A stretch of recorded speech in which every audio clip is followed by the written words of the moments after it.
Let's have a look at creating ceilings in Revit. I've created a building here, which we'll look at in 3D so we can get a little more detail as to what it looks like. But we have 3 floors, levels created, first floor, second floor, and one I labeled underside of truss. With floor plans or floor plan views in Revit, we also have ceiling plan views in most cases. So you see first floor, second floor, and underside of truss for ceiling plans. Now a floor plan view looks down, whereas a ceiling plan view looks up. So we are able to see what we are using for a ceiling and also what we are placing in the ceiling, such as lights and features like that. Let's take a look at this building in 3D. So I have some doors and windows and so on. I want you to note that I'm just going to hide those levels. I want you to note I've created these walls on the first floor, and they go up. If you look under properties, they go up to second floor, which happens to also be the surface of the floor below. And so this is not ideal. What you'll want to do is you can select your wall. And when you select the wall, we have attach top base as an option and the ribbon. If you pick the floor, what happens is the top of the wall, regardless of what level it's set to, will attach itself to the underside of the floor. So if I do the same here, touch top base, and now I don't see the floor, I don't see the wall peeking up through the floor like that. All right, so going back to the first floor plan, 3 rooms. If we look at the first floor ceiling plan, 3 rooms, but you don't see any doors and windows because we're looking up versus looking down. So let's take a look at the ceiling command itself. In the architecture ribbon, we have ceiling.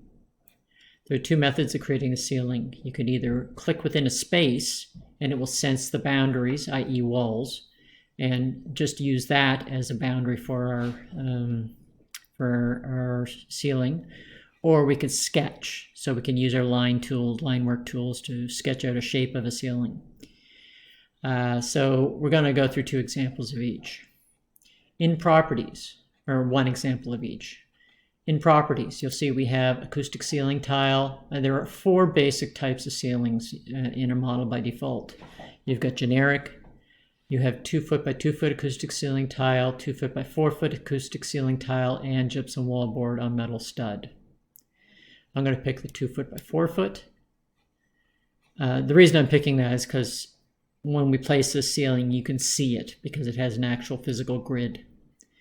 Height offset from the floor, our level, that's 8 feet, so an 8-foot high ceiling.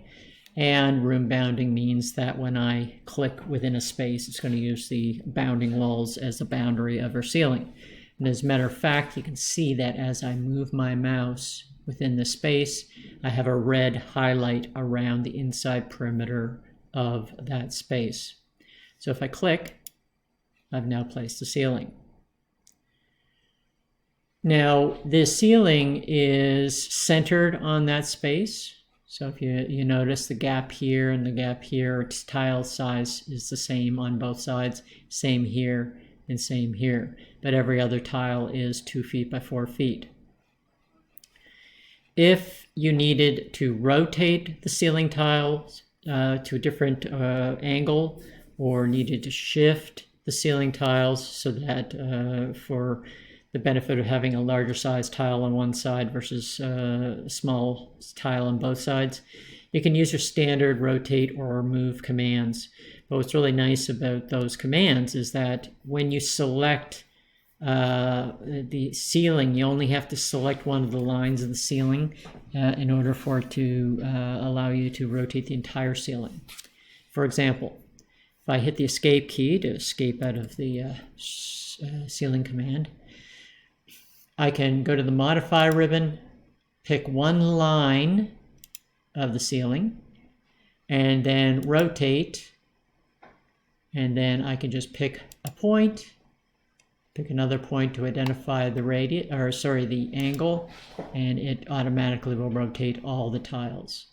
And the same applies to move. So if I select that ceiling and pick move, I can use the base point and the second point, and it will shift the entire ceiling over. So it's very, very useful. What does this look like? Let's do a 3D view, and let's hide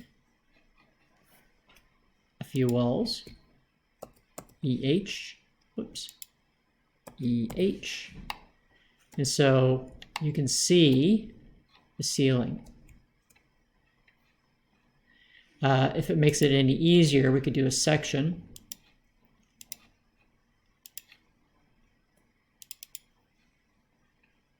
And there's our ceiling right there. Adjusting the height of a ceiling is very easy. You select that ceiling and you just change the height in properties. So say I want 9 feet.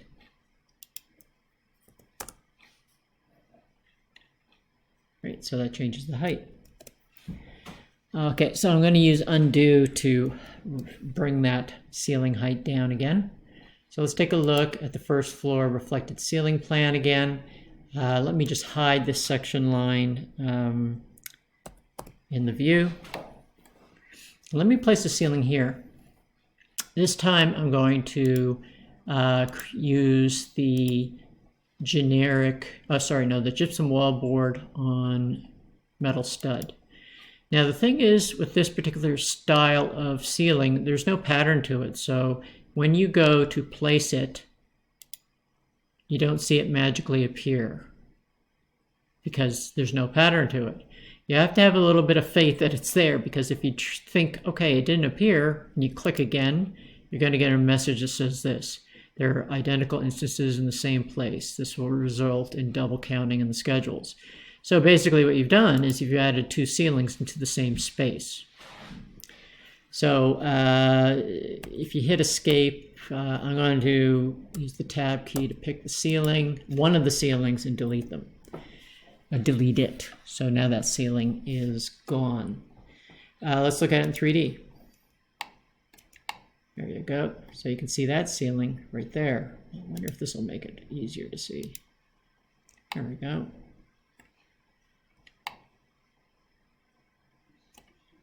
All right, so those are our ceilings. I'm going to hide the windows as well. That might help. All right. So let's say you want to have an unusually shaped ceiling. In that situation, use sketching. So sketch ceiling.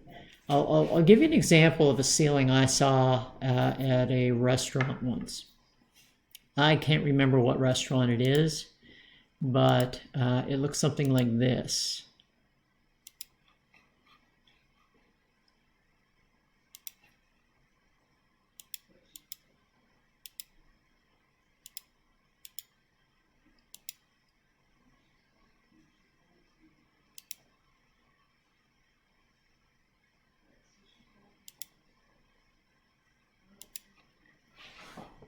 So I guess I didn't need that line. Remember, with all these sketching tools, you have to create a closed shape.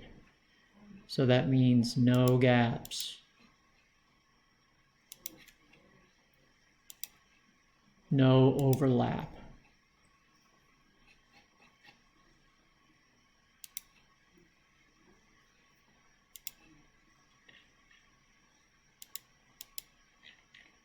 And I neglected to change the style of ceiling to tile. So I'm just going to change this to 2x2 acoustic ceiling tile so we can get a better sense of what this looks like. So there was acoustic ceiling tile over one portion of the space, and then it was exposed open web steel joists on the other side. We don't have that here, but you get the idea. So if we want to have a look at this in 3D, why don't I create a camera this time? And so create a camera. And so this is what it kind of looks like. All right, so that's how you create an oddly shaped ceiling. Now, sometimes you're going to want in a ceiling an opening for, it could be any reason really.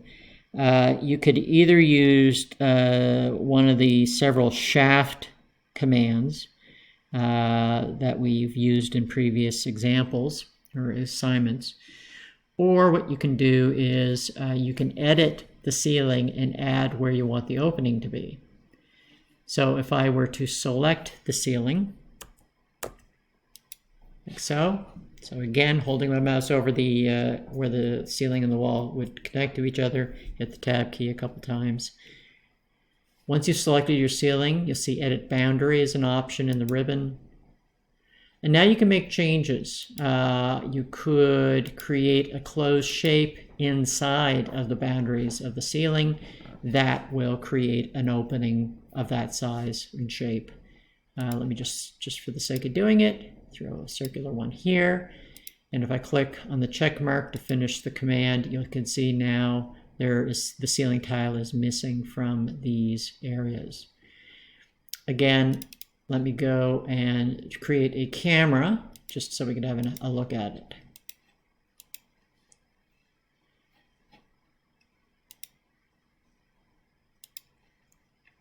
So you can now see what that ceiling looks like.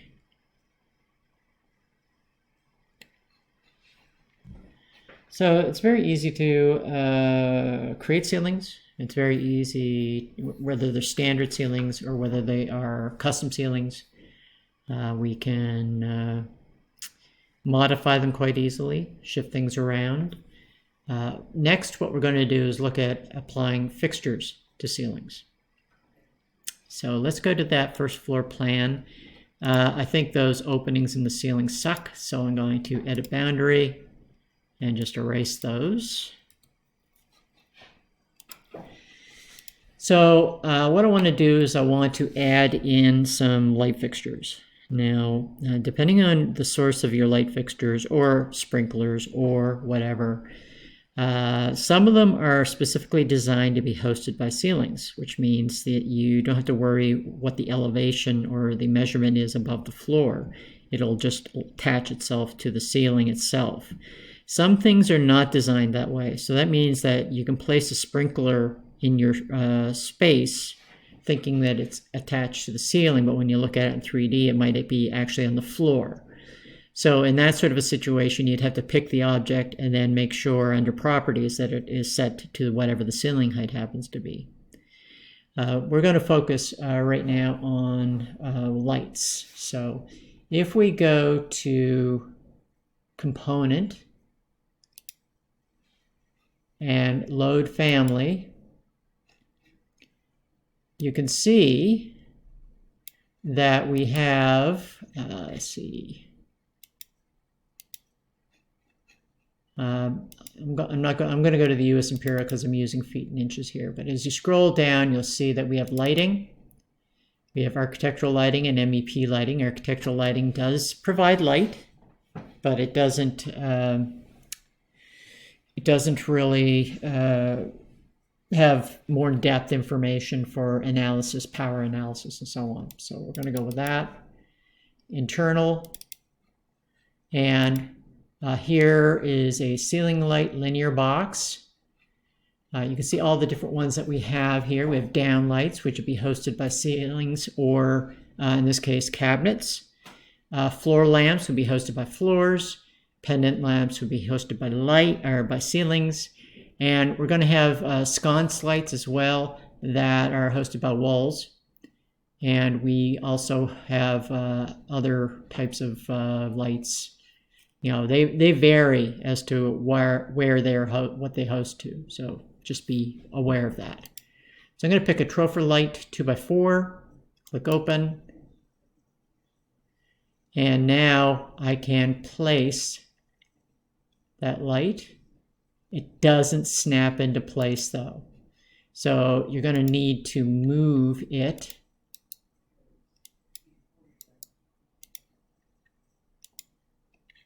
to where you want it to go. It's really hard to do it too. sometimes. Which is why I prefer sometimes, it doesn't have to be super precise. Sometimes I'll use the arrow keys just to nudge them into place. So I could copy, oh, no, they're too close. So let's see. Just get rid of that one. I could then copy these,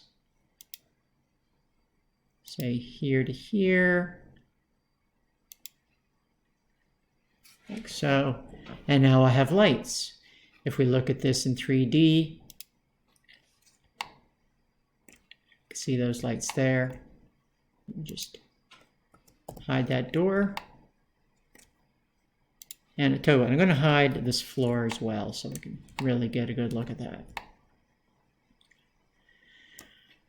If we were to change our view to realistic, you can actually see how much lighter these windows are. And I'm also going to now go to ray trace.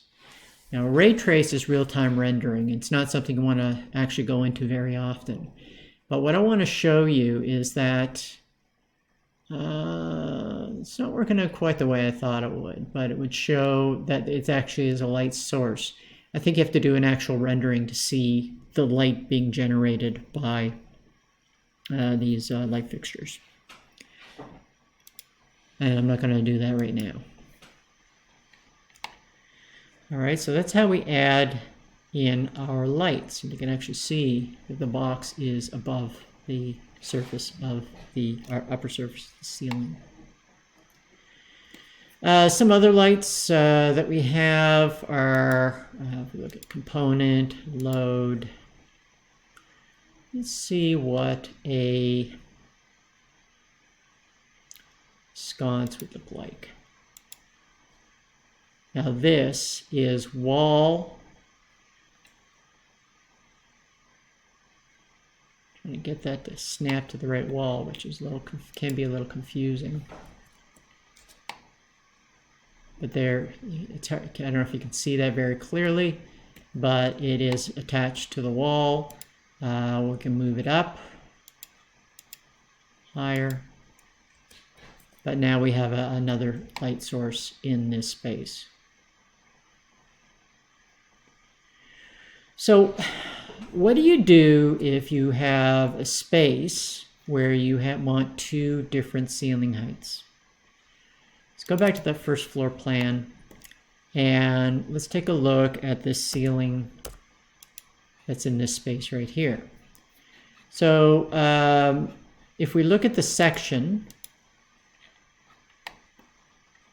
this is where we added in the lights in this room. We're talking about this space right here. What if we wanted a portion of that to be 6 feet off the floor, or 7 feet off the floor, and another portion to be 8 feet off the floor? Well, when we go back to our ceiling plan view and we edit the boundary, if this one is set to have a ceiling height of 8 feet, if I recall. So let's say I set this back to here and I click on that check mark. And let's say I want this to actually be 7 feet off the floor. And it looks like, let's see here, I'm going to undo that because I obviously made a mistake. So where did that go? Let's have a look. Oh, it is there. Just couldn't see the edge. Can't see the edge for some reason. So there is that ceiling that I just changed the elevation of. And it probably disappeared from view because of the view range. So let me just switch that back to 8 feet. There we go. There it is. So let's say I want over here a ceiling that's 9 feet high. Well, it's very easy to do. You just simply sketch out your ceiling, set that height to 9 feet. I'll use the rectangle sketch tool, like so. and voila. Now, let's look at the section. So you can see 8 feet, 9 feet. Here's the problem. You don't often see two ceilings like this that have an opening right here. So what you need to do is you need to create a covering for that, and the most common way of doing that is with the wall command.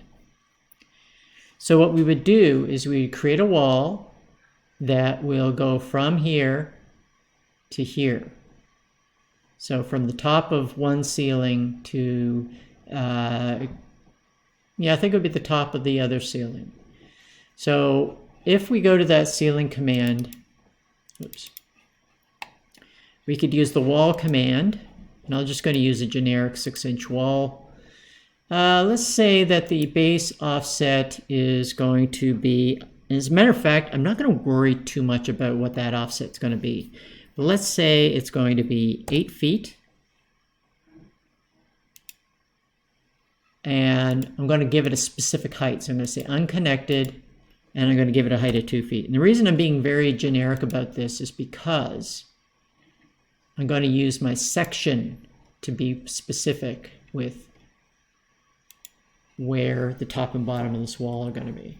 So I use center. I shouldn't have used center for the location line. I should have used finished face exterior or finished face interior. It depends on which direction you drew the wall. I'm going to move it so this face is here. Let's look at that section again. There we go. See that? There's our little wall. So now what I can do is I could just use grips to adjust. Let's see here. So now we have ceiling, we have a little wall, and then we have ceiling.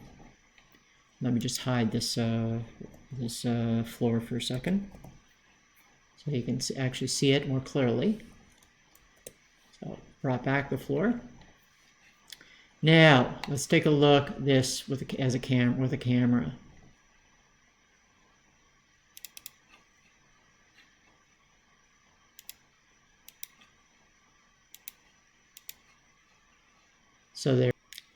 So that's basically how ceilings are added in a Revit model.